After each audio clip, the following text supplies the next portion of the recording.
want to show you where my county is. My county is called Vihiga, and I have an image of my county from space. And I've shown on that image the counties that are my neighbors. I have Siaya in the west, Nandi County in the east, Kakamega in the north, and Kisumu in the south.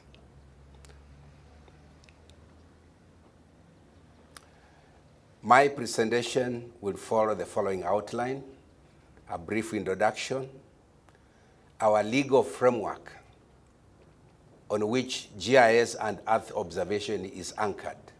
Because if you don't have a legal framework, it becomes very difficult to promote any technology within the governance system. I'll then cover in detail what we have developed as our County Development Information System, popularly known as CDIS, which we are using as our foundation for planning and decision making. I'll then look at sustainable development in relation to our CIDP, that's County Integrated Development Plan. All policies, as you heard yesterday, must be based on an agreed plan. So in our case, we have an agreed County Integrated Development Plan, which forms the basis on which we undertake our development agenda. Then I'll be able to give you some of the practical applications. We have used GIS and Earth observation in decision making as regards to SDGs. Then I'll be able to conclude my presentation. Under introduction, I don't want to waste any more time. I'm talking to a very well-informed audience on what Earth observation is, what GIS is, what sustainable development goals are. So those are just definitions or descriptions of what those terminologies mean, and all of us, we are aware about it. Earth observation platforms, we are very, very well versed with all the platforms, so I again will not want to waste more time. Satellite imagery, particularly high resolution, is a very, very important resource of data for planning purposes. Aerial photography and other latest technologies like drones are very, very important in capturing data in real time. So those are technologies that all of us are well versed with, and I won't spend time, but I just wanted to put it in perspective.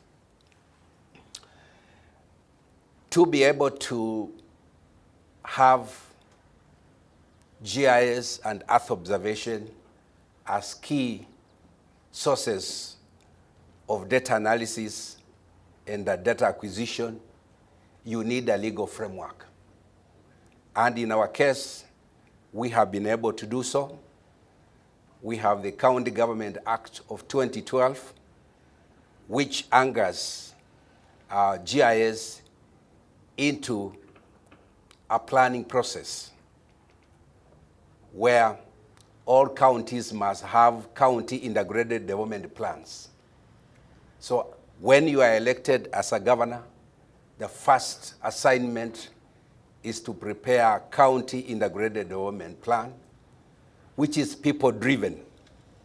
And within that plan, you have to have all the inputs that the local populace would want included in their development agenda. And generally, we have a 5-year development plan, but also we have 10-year sectoral plans for various sectors. And all this, according to our legal framework, GIS is the framework, or is the technology that must be used. And therefore, the Act obligates counties to establish GIS-based database system to be used as a tool for decision-making for development of those plans. Also, we have a presidential order number 26 of 2018, which has established the Kenya Space Agency to be able to make Kenya be one of the countries that are aspiring to develop a space agency that can acquire data using various platforms, particularly satellite, so that we can acquire information in real time.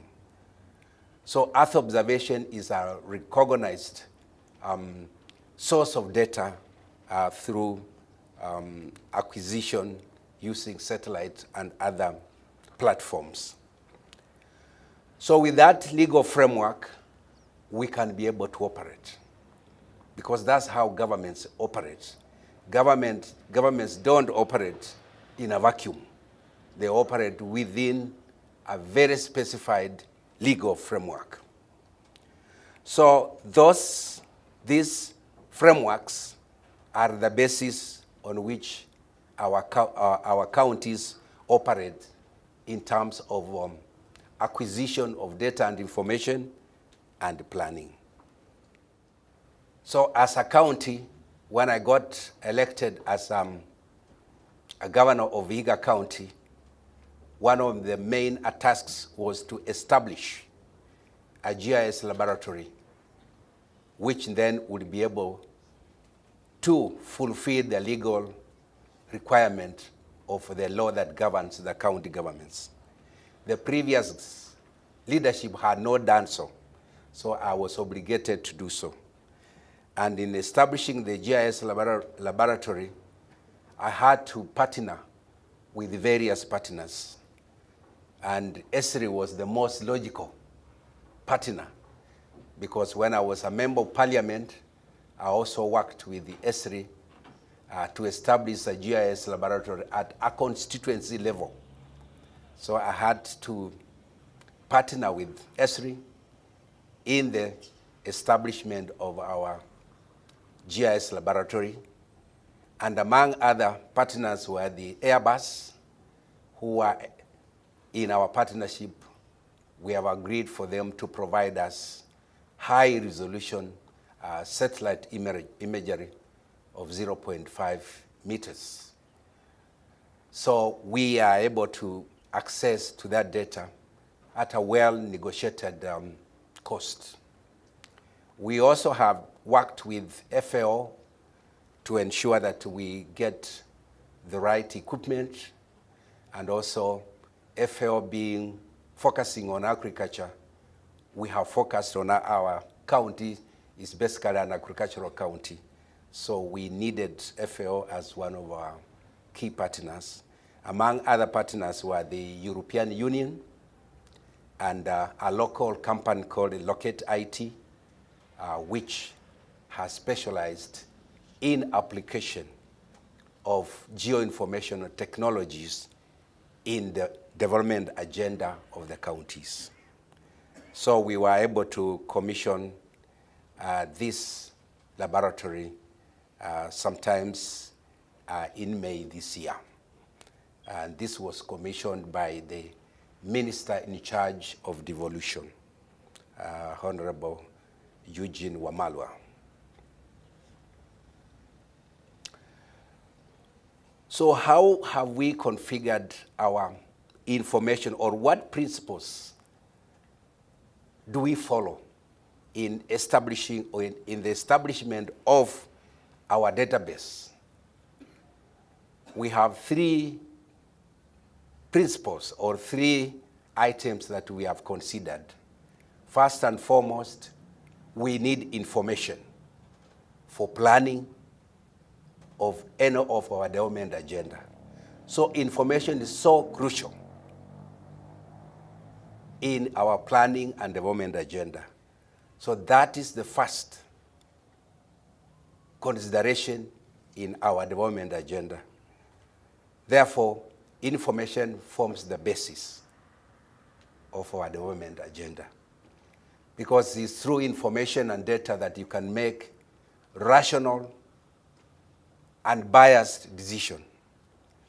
Because under normal circumstances, politicians, we are very unbiased. We are very biased. We always make decisions according to our own interests, the interests of our supporters, and other interests, either long-term or short-term. But with data and information and using the GIS analytical capabilities, you can come up with rational decisions that are informed based on data. So with the data and information, you can then now come up with the initiatives. So number two is, after you've done the analysis and everything, you can come up with the various initiatives, which are development initiatives that are also well informed by the local people, based on the CIDP. Remember, I said that we must have a county integrated development plan first. So based on that, you can come up with various development initiatives. And these initiatives are aimed to have an impact on the society. There should not be just initiatives to do projects because you want to do them. They must have a direct impact on the community. So the 3 I's are our main principle of operation in terms of development agenda in our county. And we hope to do the same for other counties. So in doing so, we have developed what we popularly known as County Development Information System, or CDIS, which is an integrated platform that helps to interlink departmental data and information in Vihiga County to help in effective planning and decision making, as well as monitoring. I have 10 departments or ministries, and all these ministries, whatever they plan, whatever project they plan, somehow those projects are interrelated or they interact. And therefore, we have to bring all these players together. And out of that, we have been able to come up with various CDIS subsystems, which we have developed as our data information system to help us in planning process. So we have developed quite a number of them, about 22. They are all listed there. I don't want to go through all of them. So we have from land information system, agricultural management systems, transport management, all of them, to revenue collection systems, accounting and financing. All those we have developed so that we can be well informed on all the decisions we make. So having all those systems, you have now a foundation on which to be able to use that information to develop or to undertake various projects. And our CIDP is wholly based on the SDGs, because we were lucky after the election, the SDGs had just come out, and it was a government policy that all our CIDPs must embrace the 17 SDGs. So our CIDP is actually informed by the SDGs. So I'll give you some examples of what we have been able to do in the last 2 years of my leadership as the governor of Vihiga County, what we have been able to do using the database we have collected, assembled, and by the way, this data is updated continuously. It's not static. So we continually collect information. We have people on the ground who collect information in real time. We have given them smartphones where they are able to collect information. We have GPS systems, handheld, where information is collected in real time. So I'll only look at 17 SDGs where we have been able to do quite a number of projects, but quite, I would say, as they are related, you discover that despite I'm showing 7, but you'll see that they are all interrelated in many ways. So we have addressed the issue of zero hunger, SDG number 2, good health and well-being, number 3, quality education, clean water and sanitation, industry innovation and agriculture and infrastructure, climate action and life on land, and partnerships. So I'll give you some examples. For example, on hunger, what have we been able to do? We have done mapping of farmers for subsidized farm inputs. We have identified farmers who are poor and they require farm inputs like fertilizer, certified seeds, so that they can improve their production of food. And that we give them as subsidized inputs. And in doing so, we have mapped out farmer groups. Also, we give dairy animals, dairy cattle, so that they can improve their well-being. Dairy goats, local and improved chicken. We have also done construction of aquaculture, that's fish farming in the county. And all this information is derived from high-resolution satellite data, where we map farmers, their farms right on using the high-resolution satellite data. So we can be able, we map them with our GPS system, we link them to our GIS system, and therefore we can track. We know the size of land they have, we know the soil types, the soil type on the farm, and the type of fertilizer and seed that they require. So with that information, we are able to get to the farmers that actually deserve. Because when you offer free agricultural inputs like fertilizer and seeds, everybody wants to get it. Even the rich ones, they want to get free things. Somehow people love free things. So we have to find a way to be sure that we have the right people. And you can only do so if you do this data. You can identify the person up to the farm level. We have been able to give them various support, like in this case, improve the local chicks, so that they can do poultry farming. We have been able to give them seedlings to farmers for coffee, for tea, for avocado, and many other seedlings, so that they can improve their production. We have established fishery aquaculture. That's where we produce fingerlings, where then we are able to give to the farmers to have fish farming within their own small farms or within their own homes. Because with the new technology now, you can have fish farming within your compound because you need just to make fish ponds, and with the liners, you put water there, and you put fish there, and you feed them. And after 6 months, they are ready. So we have a hatchery where we are able to produce those fingerlings.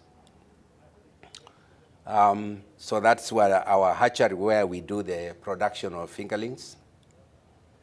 The hatchery is called Mwitoko Fish Hatchery and aquaculture. We have a training center where farmers are trained on how to do aquaculture. On good health and well-being, we have quite a number of programs. We do the mapping and classification of our health facilities using satellite data and ground personnel.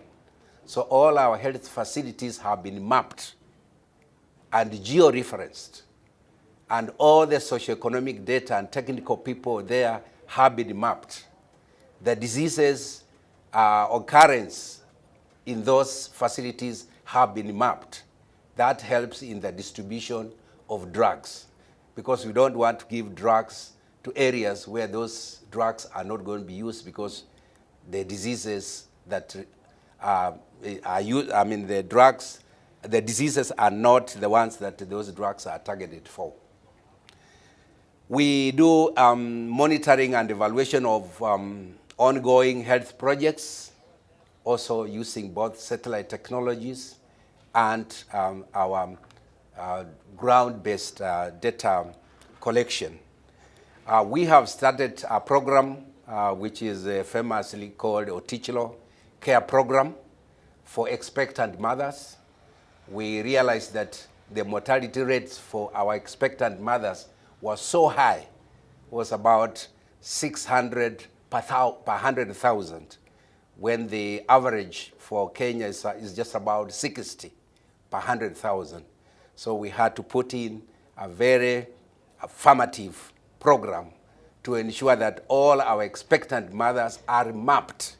We have mapped and we continue to map expectant mothers everywhere, so that once mothers become pregnant, we map them, we put them in our system, and we track them, and we ensure that they go for antenatal clinic. And we have their numbers, their telephone numbers, and the day of going to antenatal scan, we track them. And to make sure they go, when they don't have, we give them some stipend to go to the health center.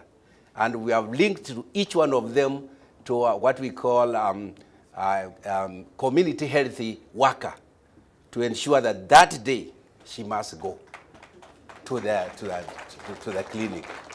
And as an incentive, we give them a stipend so that they can go to the clinic, and after that they can buy some fruits on the way back home.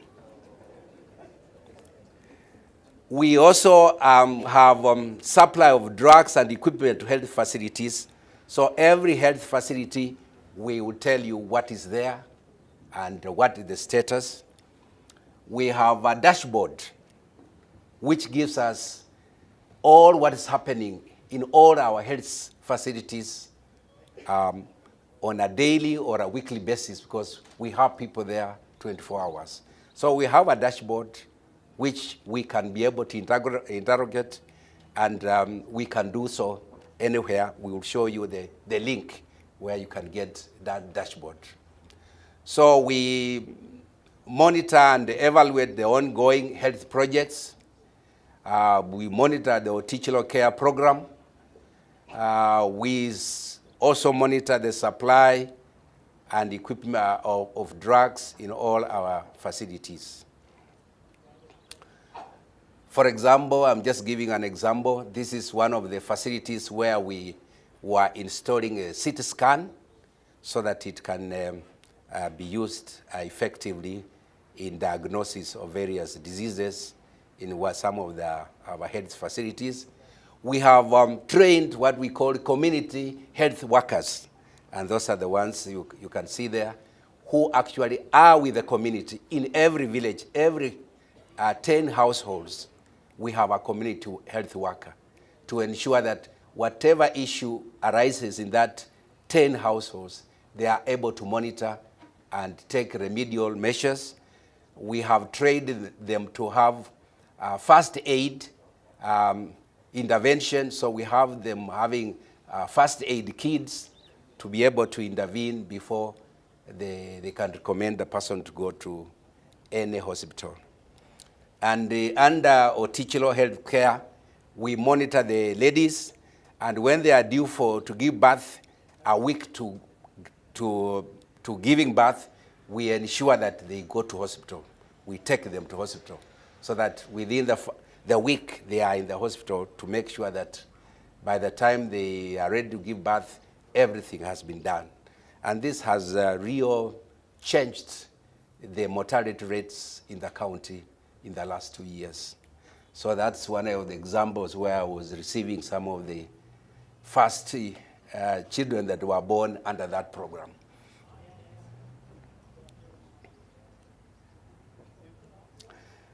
We receive drugs, and after we receive drugs, we monitor them.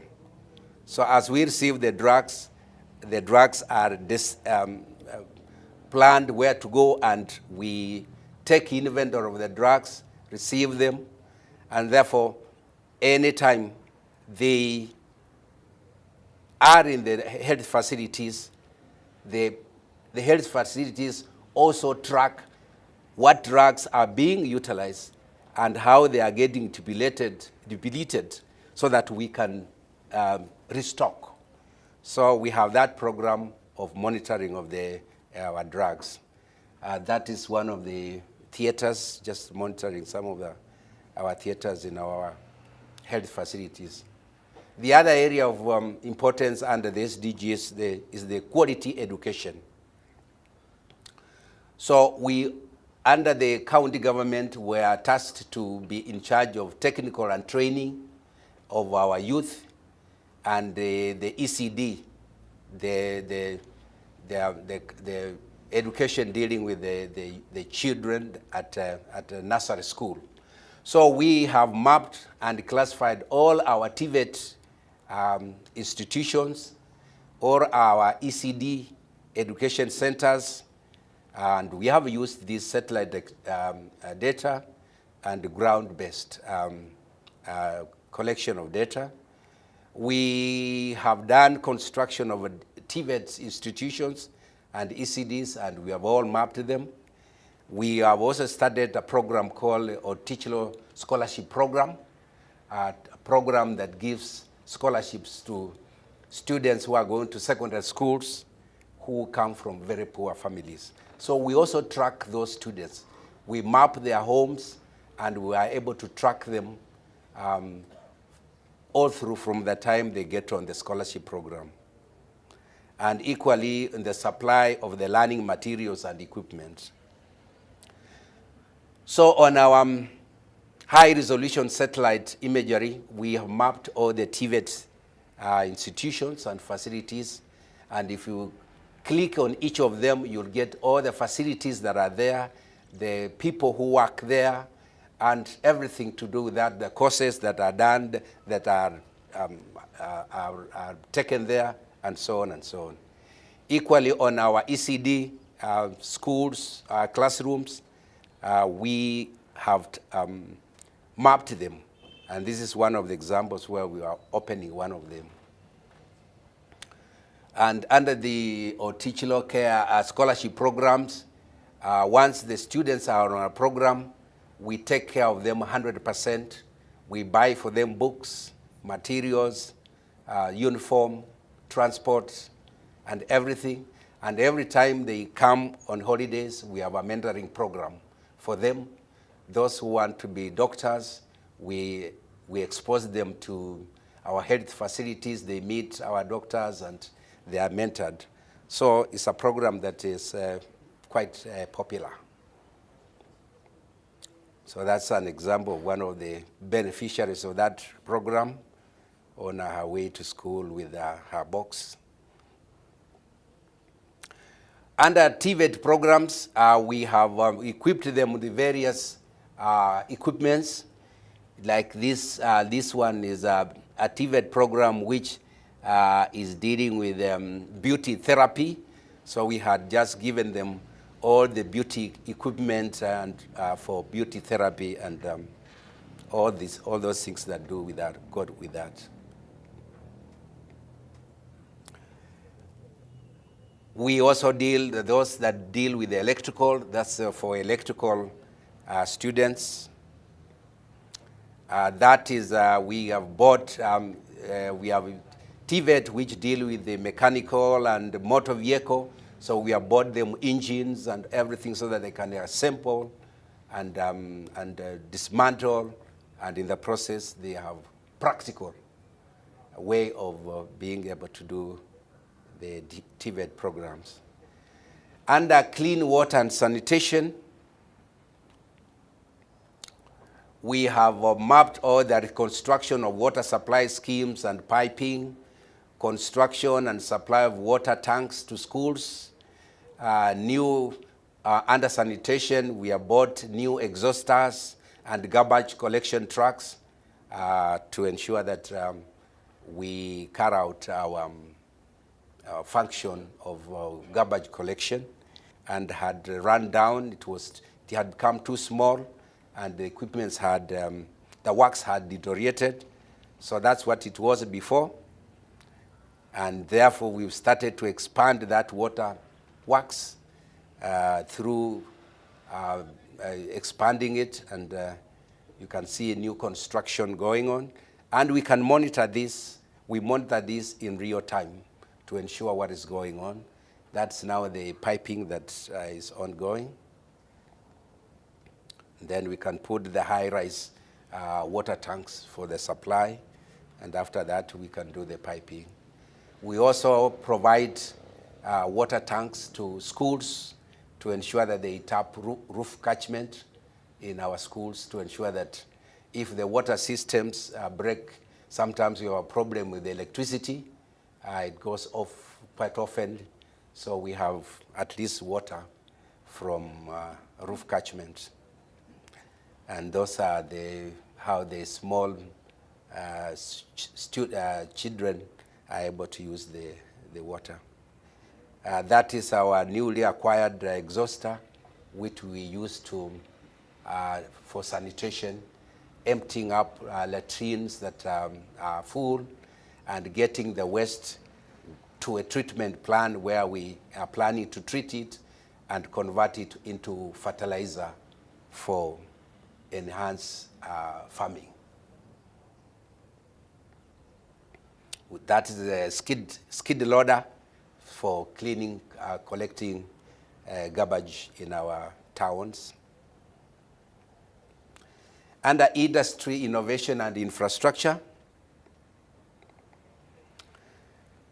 we are in the process of constructing a granite industry factory, which processes, our county has a lot of granites, very hard stones, and we want to process those stones in various products. So we are in the process of, in collaboration with the ministry, we are in the process of constructing that factory.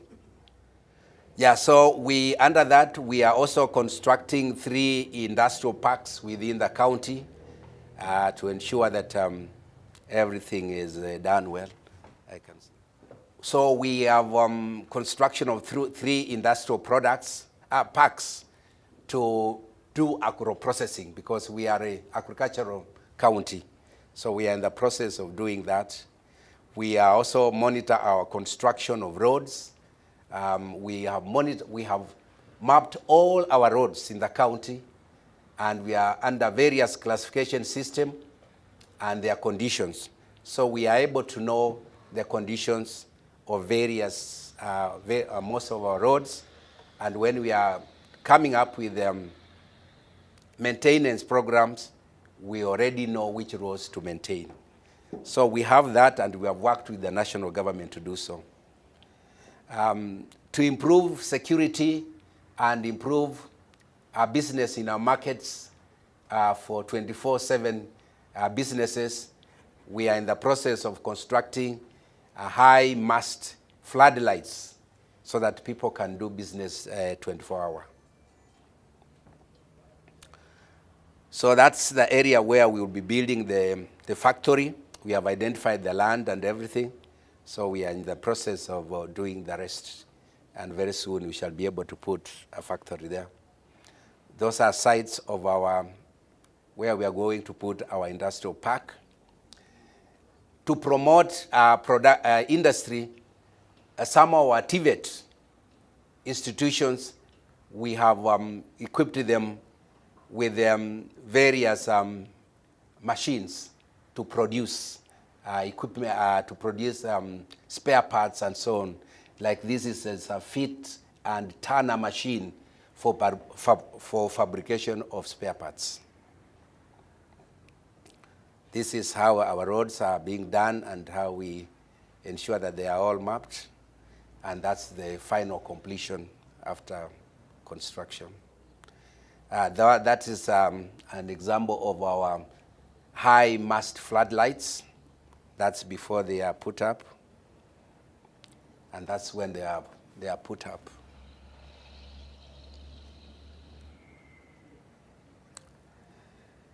Climate action and life on land.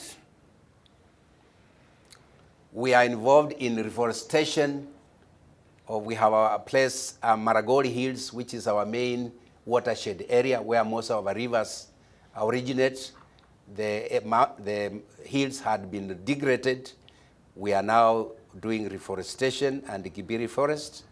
We have come out with a climate policy, county climate bill. We are replacing eucalyptus in all our riverine areas with the bamboo so that we can restore the rivers that have dried due to planting of eucalyptus in those areas. So this is a reforestation program on the Maragoli Hills. So as a governor, I have to lead them as a good example. Those are seedlings that as a government we have bought. Those are bamboo seedlings for the reforestation of Maragoli Hills. So we give them out to the people, and we organize days when we do the planting. These are some of the seedlings we give to the farmers, like these ones were avocados. We were giving them out to go and plant in their compounds so that they can use them as fruit trees, but also as improving the environment. Those are ladies who have been given the seedlings to go and plant. And that is the law, a bill that I was being given to sign, the county climate bill, to sign it into law. Those are some of the examples of growing of our bamboo in our riverine areas. Partnerships, under SDG, we have quite a lot of partnerships. We have partnerships with the Lake Region Economic Bloc, where we have come with about 14 counties around Lake Victoria, and we are working together as an economic bloc. And Vihiga has been chosen to spearhead ICT and geospatial data for sustainable development. We also have a partnership at a national level, the open government partnerships, where again, Vihiga, we are the lead county in spearheading of open government partnerships using geospatial data and information for good governance. At international level, we have various partners who are listed there, ESRI, FAO, ESRI Middle East and Africa, ESRI East Africa, Airbus, Locate IT, and many other partners. The benefits of GIS and Earth observation data, I don't need to talk about it because I've actually demonstrated the benefits. But all the benefits of these technologies are all there, and therefore I don't want to elaborate. If you want to have a link on all the detail, all what I've said, the details, we have a link which I've provided there, which will link you to all our database at our county. So thank you very much for listening to me, and God bless you.